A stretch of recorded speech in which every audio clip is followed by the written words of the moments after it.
Hello all, Ace here, and I am back for a new type of video, a gun rating. Today's topic will be Star Citizen and its handguns. To start, we have the Arclight.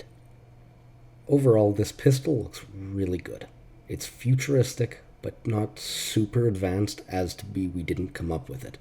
It looks like a natural progression of technology occurred, with enough alien properties on it to seem like a future piece of human technology. The main design is familiar to what we have now, like how current guns are similar to what we had in the past. As I understand it, the way the laser part of it works is like superheated gas. As such, the gun takes a few leaps in judgment, like where the gas is stored, so since you replace a battery instead of gas, one can only assume the gun draws in and compresses gas, or that it uses very small amounts of gas per shot that's been stored inside of the gun. I know I'm putting more thought into this than I should be, but hey, CIG, I'm willing to come work for you and improve your gun game. Other than that though, the gun looks great. From firing to just holding it, it's fantastic, and it's totally at home in this universe. From the way the barrel shrouds extend to what I would assume is the dispersion of heat, it just looks fantastic. From reloading to firing, the gun looks great, and the grip actually looks really comfortable. My only problem with the design are the iron sights, where the front sight post sticks up as far as it does. But other than that, you can change that with a reflex sight, so it's not too big of a deal.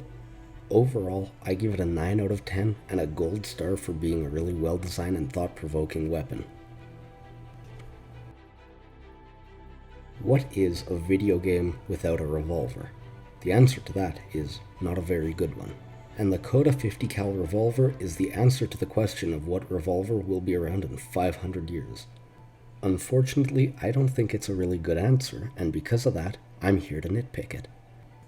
Bringing 6 shots to a battle is never really a great idea because you have 6 shots to get the job done, and then you're out. And when there are other weapons, like a railgun with 5 shots in it, it's starting to seem like you're at a little bit more of a disadvantage. The one thing it has going for it is that it's a 50 cal revolver, so you could probably do some good damage to armor or even vehicles with that, but other than that, you don't really have too much of an advantage.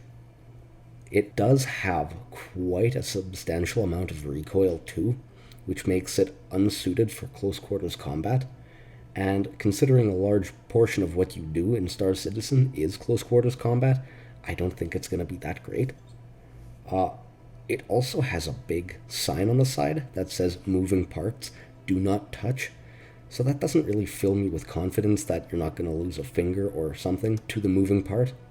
That being said, the reloading mechanism is really cool to look at and watch, though I don't think it would be that sturdy of a system to have.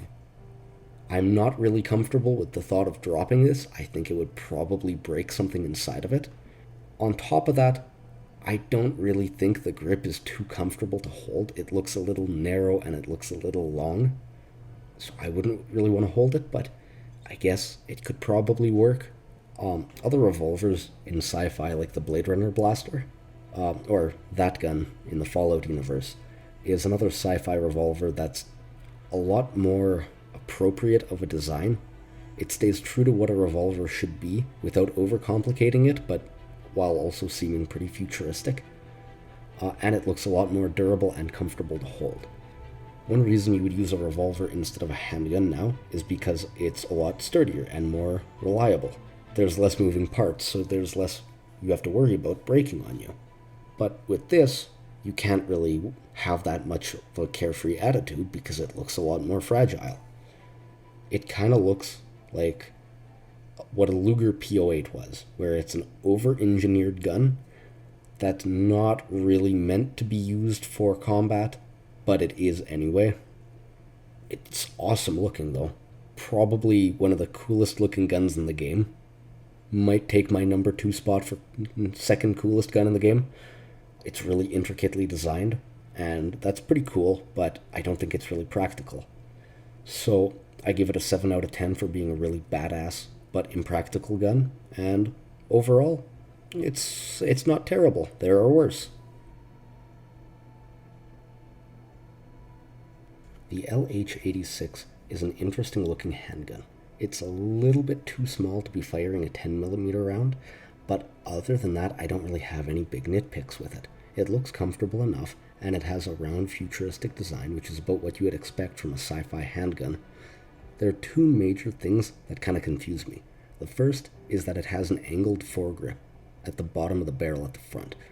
I'm not really sure why you would have an angled foregrip there, because you're not really holding a pistol like that. Generally, you would have both hands on your grip, and it doesn't have a stock, so you wouldn't be holding it like a rifle. It would be like putting a foregrip on a compact Glock. It's not really something you would do. Kind of unnecessary, and it would just add probably like a half-pound of weight. The next thing that I don't get is the fan on the back. If you look at the back in the circle, it's very clearly a little fan in there, and I'm not sure what that would be there for. There shouldn't be any components getting really hot in the gun, so there should be nothing you'd need to cool. I don't know why there would be fans in it. Like, they're not even moving either, so it doesn't make sense for them to be there. I guess it's just a design thing that looks cool, but it just raises more questions than it answers, so who knows? Last but not least, the iron sights aren't great. Now, I'm not going to nitpick this too much because you can very easily change out your iron sights for a reflex, so they're not huge, but using the stock iron sights would mean giving up the accuracy of your shot probably from over 5 yards. But other than that, it's a really nicely designed handgun. Not terrible to look at, not great. Just overall, pretty mid-tier handgun. What works well. What doesn't work really doesn't work. Overall, it gets a 6.5 out of 10. The S38 is probably the most stereotypical handgun in the game. That's not really a bad thing. I really like the look of it. It looks like something you would get out of Titanfall 2 or maybe a futuristic Call of Duty game. It looks sturdy, it looks comfortable, it has really nice iron sights, the best out of any handgun, and it has a capacity of 15 and a pretty decent fire rate. It would be a very good base combat handgun. It has good stopping power to it, and it's my favorite ballistic handgun. It's a fairly normal looking handgun, so there's nothing really exciting to say about it, but I don't really have any nitpicks with it that are too big. Solid 8 out of 10. The Salvo Frag pistol is probably the most interesting looking handgun in the game.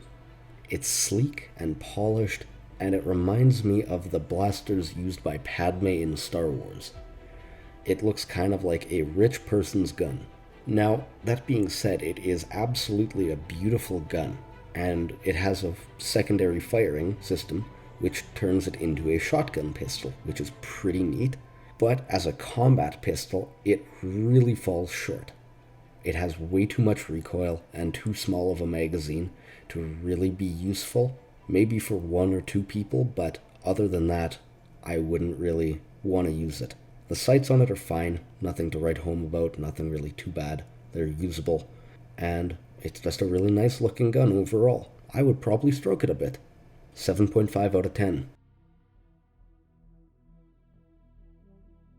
The Uberev is the second energy pistol, but instead of being a laser pistol, it's a lightning pistol. Now, that's pretty cool, I'll say, but I don't find it to be that useful, and it's kinda ugly to look at. Let's start with the grip. That grip would be really, really uncomfortable to hold. It has a giant cylinder with no real reason to be there that would just make it hard to get a good consistent grip, and it would just kind of make your hands sore from holding it too long. The next part is that the gun is really open. See, normally you don't see the inner workings of a gun because it allows for dirt and grime and dust and water, whatever, to get inside of the gun, and that can ruin the mechanics of it. Now, with this gun, it's all open, so I don't really think that's that great of an idea, especially because it's an energy gun, because that probably means it's a little bit easier to break. It would be an absolutely abysmal gun to use outdoors, or really in a dusty place, just because of how easy dust and dirt would get inside of it. and if you dropped it, with the coiling being exposed, it could possibly break and knock it out, which makes it a little more fragile than you would want it to be. By nature, it's got to be a little more fragile because it has to move, and when there's movement that you need, it ends up being a little weaker. The fact that there is also the electric coil there means that that's a bit of a safety hazard, because that electricity isn't contained, so you could probably electrocute yourself or your friend a little bit if you get too close. Or if it's on your hip and it discharges, you're going to shock yourself a bit, just because of how close it's going to be. Now, the next big part is the fact that it looks really front heavy. That would just be annoying to shoot. It would drag your barrel down, so you would have to fight gravity to keep it up. Probably really annoying to shoot. I don't really like the design of this gun. I think it's pretty bad. It's kind of ugly, not really practical. I can't wait for the next energy gun. It looks like it's going to be really cool, so when it comes out, I might do a review of that, hoping that it's better than this. Shitty gun, 4 out of 10. Nothing else to say. If you liked the video, like, subscribe, and share to get a little more of my content. Gives me a little bit more will to keep doing this. If you didn't like, don't subscribe, don't like, don't share, don't comment. Doesn't hurt my feelings any. I hope you all had a great day and enjoyed the video, and I will see you all next time. Thank you.